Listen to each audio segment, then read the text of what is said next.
Welcome back to Life Lessons. Today, we're diving into the timeless spiritual classic, Autobiography of a Yogi by Paramahansa Yogananda.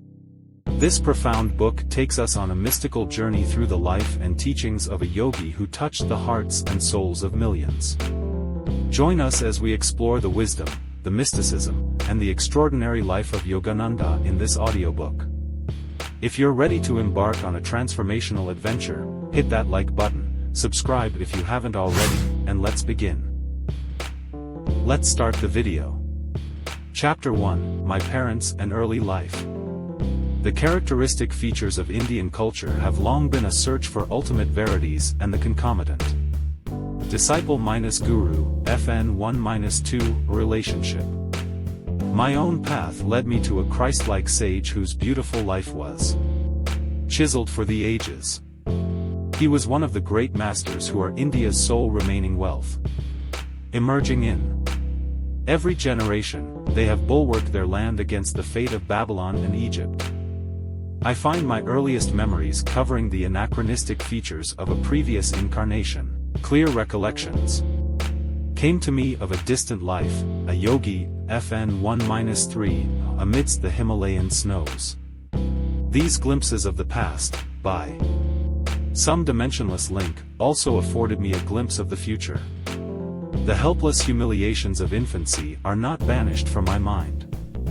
I was resentfully conscious of not being able to walk or express myself freely. Prayerful surges arose within me as I realized my bodily impotence. My strong emotional life took silent form as words in many languages. Among the inward confusion of tongues, my ear gradually accustomed itself to the circumambient Bengali syllables of my people. The beguiling scope of an infant's mind, adultly considered limited to toys and toes. Psychological ferment and my unresponsive body brought me to many obstinate crying minus spells. I recall the general family bewilderment at my distress. Happier memories, too, crowd in on me, my mother's caresses, and my first attempts at lisping phrase and toddling step.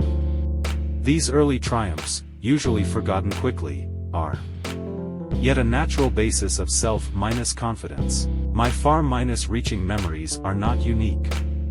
Many yogis are known to have retained their self-consciousness without interruption by the dramatic transition to and from life and death. If man be solely a body, its loss indeed places the final period to identity. But if prophets down the millennium spake with truth, man is essentially of incorporeal nature. The persistent core of human egoity is only temporarily allied with sense perception. Although odd, clear memories of infancy are not extremely rare. During travels in numerous lands, I have listened to early recollections from the lips of voracious men and women. I was born in the last decade of the 19th century, and passed my first 8 years at Gorakhpur. This was my birthplace in the United Provinces of northeastern India. We were 8 children, 4 boys and 4 girls. I, Mukunda Lal Ghosh, FN1-4, was the second son and the 4th child. Father and mother were Bengalis, of the Kshatriya caste. FN1-5, both were blessed with saintly nature. Their mutual love, tranquil and dignified, never expressed itself frivolously. A perfect parental harmony was the calm center for the revolving tumult of 8 young lives. Father, Bhagabati Charan Ghosh, was kind, grave, at times stern. Loving him dearly, we children yet observed a certain reverential distance. An outstanding mathematician and logician, he was guided principally by his intellect. But mother was a queen of hearts, and taught us only through love.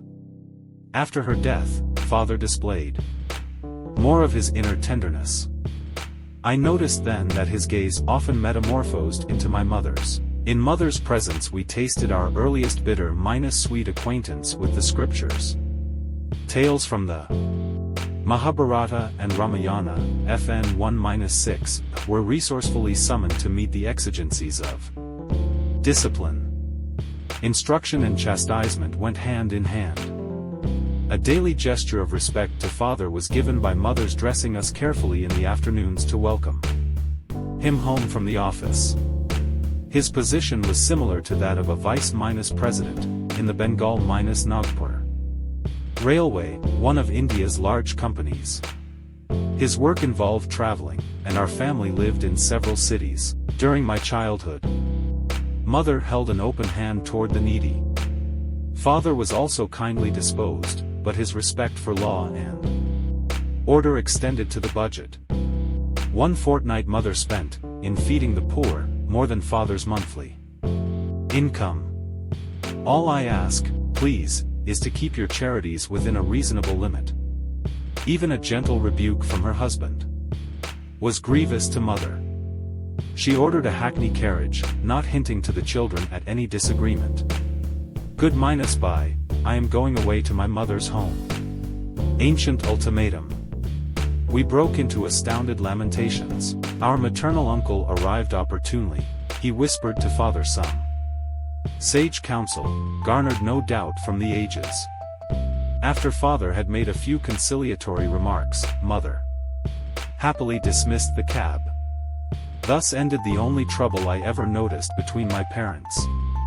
But I recall a characteristic discussion. Please give me 10 rupees for a hapless woman who has just arrived at the house. Mother's smile had its own persuasion. Why 10 rupees? 1 is enough. Father added a justification. When my father and grandparents died, suddenly, I had my first taste of poverty. My only breakfast, before walking miles to my school, was a small banana.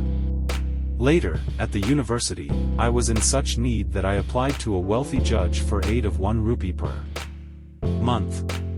He declined, remarking that even a rupee is important. How bitterly you recall the denial of that rupee. Mother's heart had an instant logic. Do you want this woman also to remember painfully your refusal of 10 rupees which she needs urgently? You win. With the immemorial gesture of vanquished husbands, he opened his wallet. Here is a 10 rupee note. Give it to her with my good will. Father tended to first say no to any new proposal. His attitude toward the strange woman who so readily enlisted mother's sympathy was an example of his customary caution. Aversion to instant acceptance, typical of the French mind in the West, is really only honoring the principle of due reflection. I always found father reasonable and evenly balanced in his judgments.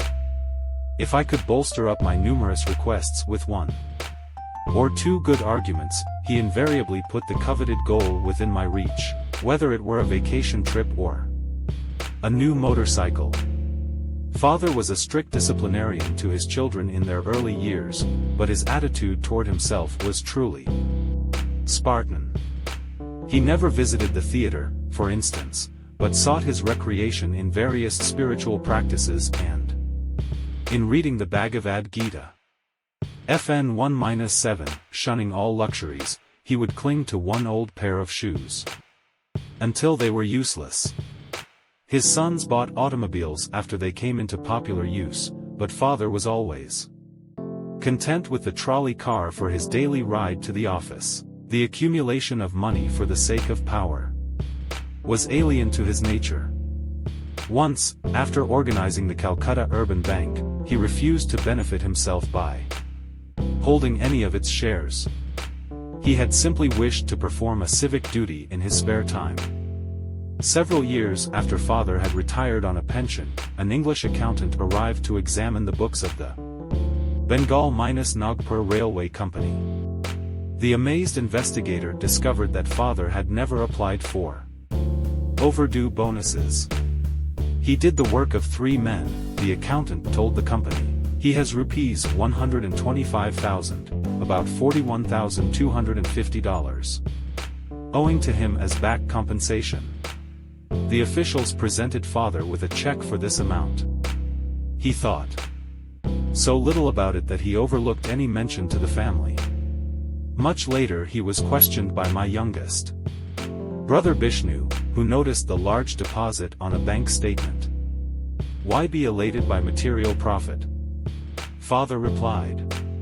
The one who pursues a goal of even-mindedness is neither jubilant with gain nor depressed by loss. He knows that man arrives penniless in this world, and departs without a single rupee. Illustration, my father, Bhagavati Charan Ghosh, a disciple of Lahiri Mahasaya, see Father 1.jpg. Early in their married life, my parents became disciples of a great master, Lahiri Mahasaya of Benares. This contact strengthened father's naturally ascetical temperament. Mother made a remarkable admission to my eldest sister Roma. Your father and myself live together as man and wife only once a year, for the purpose of having children. Father first met Lahiri Mahasaya through Abhinash Babu, FN 1-8, an employee in the Gorakhpur office of the Bengal-Nagpur Railway. Abhinash instructed my young ears with engrossing tales of many Indian saints. He invariably concluded with a tribute to the superior glories of his own guru. Did you ever hear of the extraordinary circumstances under which your father became a disciple of Lahiri Mahasaya? It was on a lazy summer afternoon, as Abhinash and I sat together in the compound of my home, that he put this intriguing question. I shook my head with a smile of anticipation. Years ago, before you were born, I asked my superior officer minus your father minus to give me a week's leave from my Gorakhpur duties in order to visit my guru in Benares. Your father ridiculed my plan. Are you going to become a religious fanatic? He inquired. Concentrate on your office work if you want to. Forge ahead. Sadly, walking home along a woodland path that day, I met your father in a palanquin. He dismissed his servants and conveyance, and fell into step beside me. Seeking to console me, he pointed out the advantages of striving for worldly success. But I heard him listlessly. My heart was repeating, Lahiri Mahasaya, I cannot live without seeing you.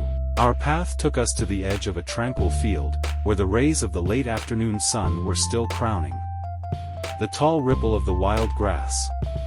We paused in admiration.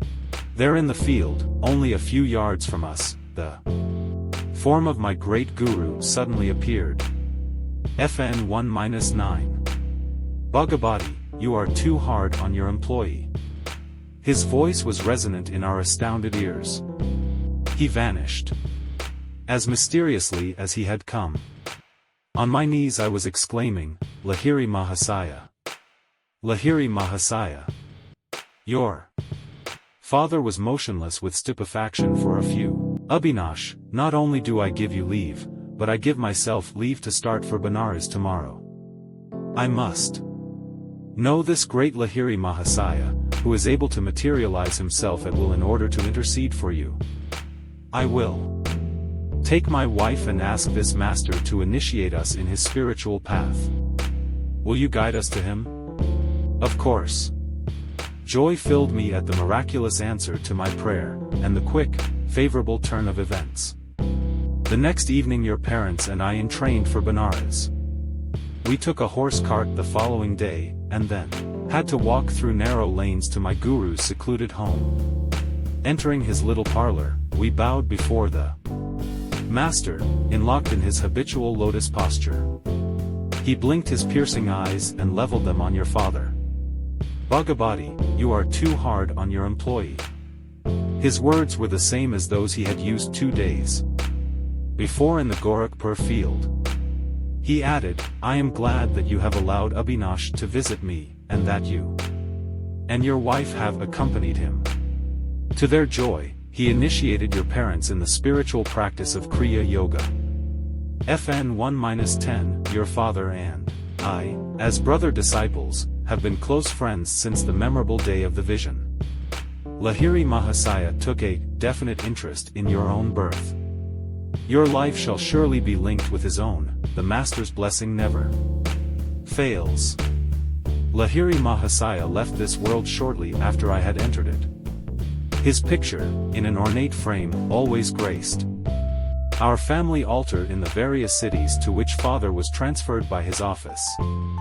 Many a morning and evening found Mother and me meditating before an improvised shrine, offering flowers dipped in fragrant sandalwood paste. With frankincense and myrrh as well as our united devotions, we honored the divinity, which had found full expression in Lahiri Mahasaya. His picture had a surpassing influence over my life. As I grew, the thought of the Master grew with me. In meditation I would often see his photographic image emerge from its small frame and, taking a living form, sit before me. When I attempted to touch the feet of his luminous body, it would change and again become the picture. As childhood slipped into boyhood, I found Lahiri Mahasaya transformed in my mind from a little image, cribbed in a frame, to a living, enlightening presence. I frequently prayed to him in moments of trial or confusion, finding within me his solacing direction. At first I grieved because he was no longer physically living. As I began to discover his secret omnipresence, I lamented no more. He had often written to those of his disciples who were anxious to see him, "Why come to view my bones and flesh, when I am ever within range of your kutastha, spiritual sight?" I was blessed about the age of 8 with a wonderful healing through the photograph of Lahiri Mahasaya. This experience gave intensification to my love. While at our family estate in Ichapur, Bengal, I was stricken with Asiatic cholera. My life was despaired of, the doctors could do nothing. At my bedside, Mother frantically motioned me to look at Lahiri Mahasaya's picture on the wall above my head. Bow to him mentally. She knew I was too feeble even to lift my hands in salutation. If you really show your devotion and inwardly kneel before him, your life will be spared. I gazed at his photograph and saw there a blinding light, enveloping my body and the entire room. My nausea and other uncontrollable symptoms disappeared. I was well. At once I felt strong enough to bend over and touch Mother's feet in appreciation of her immeasurable faith in her guru. Mother pressed her head repeatedly against the little picture. "O omnipresent Master, I thank thee that thy light hath healed my son." I realized that she too had witnessed the luminous blaze through which I had instantly recovered from a usually fatal disease. One of my most precious possessions is that same photograph. Given to Father by Lahiri Mahasaya himself, it carries a holy vibration. The picture had a miraculous origin. I heard the story from Father's brother-disciple, Kali Kumar Roy. It appears that the Master had an aversion to being photographed.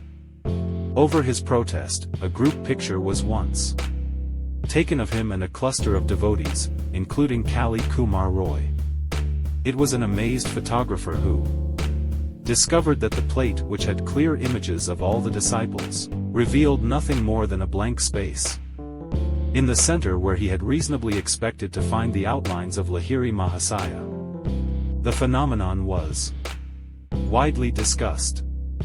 A certain student and expert photographer, Gangadhar Babu, boasted that the fugitive figure would not escape him. The next morning, as the guru sat in lotus posture on a wooden bench with a screen behind him, Gangadhar Babu arrived with his equipment.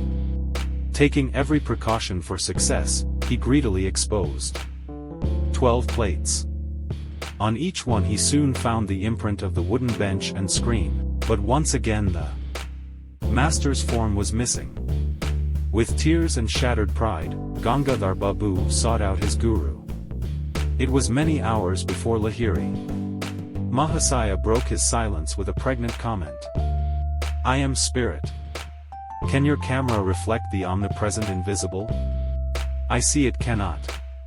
But, holy sir, I lovingly desire a picture of the bodily temple where alone, to my narrow vision, that spirit appears fully to dwell. Come, then, tomorrow morning. I will pose for you. Again the photographer focused his camera. This time the sacred figure, not cloaked with mysterious imperceptibility, was sharp on the plate. The master never posed for another picture, at least, I have seen none. The photograph is reproduced in this book. Lahiri Mahasaya's fair features, of a universal caste, hardly suggest to what race he belonged. His intense joy of God-minus communion is slightly revealed in a somewhat enigmatic smile. His eyes, half open to denote a nominal direction on the outer world, are half closed also. Completely oblivious to the poor lures of the earth, he was fully awake at all times to the spiritual problems of seekers who approached for his bounty.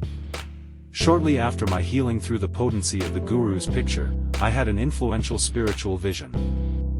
Sitting on my bed one morning, I fell into a deep reverie. What is behind the darkness of closed eyes? This probing thought came powerfully into my mind. An immense flash of light at once manifested to my inward gaze. Divine shapes of saints, sitting in meditation.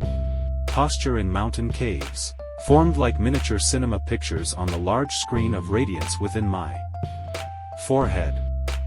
Who are you? I spoke aloud. We are the Himalayan yogis. The celestial response is difficult to describe. My heart was thrilled. Ah, I long to go to the Himalayas and become like you. The vision vanished, but the silvery beams expanded in ever-widening circles to infinity. What is this wondrous glow? I am Iswara, FN 1-11, I am light. The voice was as murmuring clouds. I want to be one with thee. Out of the slow dwindling of my divine ecstasy, I salvaged a permanent legacy of inspiration to seek God. He is eternal, ever-new joy. This memory persisted long after the day of rapture. Another early recollection is outstanding, and literally so, for I bear the scar to this day. My elder sister Uma and I were seated in the early morning under a neem tree in our Gorakhpur compound. She was helping me with a Bengali primer, what time I could spare my gaze from the near minus by parrots eating ripe margosa fruit. Uma complained of a boil on her leg, and fetched a jar of ointment. I smeared a bit of the salve on my forearm. Why do you use medicine on a healthy arm? Well, sis, I feel I am going to have a boil tomorrow. I am testing your ointment on the spot where the boil will appear. You little liar. Sis, don't call me a liar until you see what happens in the morning. Indignation filled me. Uma was unimpressed, and thrice repeated her taunt. An adamant resolution sounded in my voice as I made slow reply. By the power of will in me, I say that tomorrow I shall have a fairly large boil in this exact place on my arm, and your boil shall swell to twice its present size. Morning found me with a stalwart boil on the indicated spot. The dimensions of Uma's boil had doubled. With a shriek, my sister rushed to mother. Mukunda has become a necromancer. Gravely, mother instructed me never to use the power of words for doing harm. I have always remembered her counsel, and followed it. My boil was surgically treated. A noticeable scar, left by the doctor's incision, is present today. On my right forearm is a constant reminder of the power in man's sheer word. Those simple and apparently harmless phrases to Uma, spoken with deep concentration, had possessed sufficient hidden force to explode like bombs and produce definite, though injurious, effects. Our family moved to Lahore in the Punjab. There I acquired a picture of the Divine Mother in the form of the goddess Kali. FN 1-13, it sanctified a small informal shrine on the balcony of our home. An unequivocal Conviction came over me that fulfillment would crown any of my prayers uttered in that sacred spot. Standing there with Uma one day, I watched 2 kites flying over the roofs of the buildings on the opposite side of the very narrow lane. "Why are you so quiet?" Uma pushed me playfully. "I am just thinking how wonderful it is that Divine Mother gives me whatever I ask." "I suppose she would give you those 2 kites." My sister laughed derisively. "Why not?" I began silent prayers for their possession. Matches are played in India with kites whose strings are covered with glue and ground glass. Each player attempts to sever the string of his opponent. A freed kite sails over the roofs. There is great fun in catching it. Inasmuch as Uma and I were on the balcony, it seemed impossible that any loosed kite could come into our hands. Its string would naturally dangle over the roofs. The players across the lane began their match. One string was cut. Immediately the kite floated in my direction. It was stationary for a moment, through sudden abatement of breeze, which sufficed to firmly entangle the string with a cactus plant on top of the opposite house. A perfect loop was formed for my seizure. I handed the prize to Uma. "It was just an extraordinary accident, and not an answer to your prayer. If the other kite comes to you, then I shall believe." Sister's dark eyes conveyed more amazement than her words. I continued my prayers with a crescendo intensity. A forcible tug by the other player resulted in the abrupt loss of his kite. It headed toward me, dancing in the wind. My helpful assistant, the cactus plant, again secured the kite string in the necessary loop by which I could grasp it. I presented my second trophy to Uma. "Indeed, Divine Mother listens to you. This is all too uncanny for me." Sister bolted away like a frightened fawn. Chapter 1 ends here. Thank you for joining us on this enlightening journey through Autobiography of a Yogi. We hope you found inspiration and insights in the teachings of Paramahansa Yogananda. If you enjoyed this audiobook, don't forget to give it a thumbs up and share it with fellow seekers of spiritual wisdom. Subscribe to Life Lessons for more content that nourishes the mind and spirit. As always, remember to live with an open heart and a curious mind. Until next time, may your path be filled with light and love.